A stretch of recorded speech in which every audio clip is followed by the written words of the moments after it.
Amoebic മസ്തിഷ്ക ജ്വരം ബാധിച്ച സംസ്ഥാനത്ത് ഒരു മരണം കൂടി. മലപ്പുറം വണ്ടൂർ സ്വദേശിനി ശോഭനയാണ് മരിച്ചത്. 56 വയസ്സായിരുന്നു.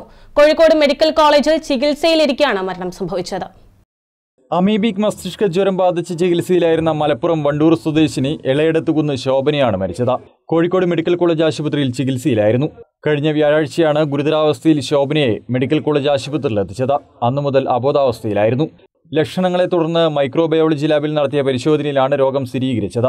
ഇതോടെ ഒരു മാസത്തിനിടെ സംസ്ഥാനത്ത് അമീബിക് മസ്തിഷ്ക ജ്വരം ബാധിച്ച് മരിച്ചവരുടെ എണ്ണം 5 കോഴിക്കോട് മെഡിക്കൽ കോളേജിൽ 7 മാതൃ ശിശു സംരക്ഷണ കേന്ദ്രത്തിൽ 3 കുട്ടികളും ഉൾപ്പെടെ നിലവിൽ 10 പേരാണ് അമീബിക് മസ്തിഷ്ക ജ്വരം ബാധിച്ച് കോഴിക്കോട് ചികിത്സയിലുള്ളത്. ഇതിൽ മെഡിക്കൽ കോളേജ് ആശുപത്രിയിൽ ചികിത്സയിലുള്ള ഒരാളുടെ നില ഗുരുതരമാണ്.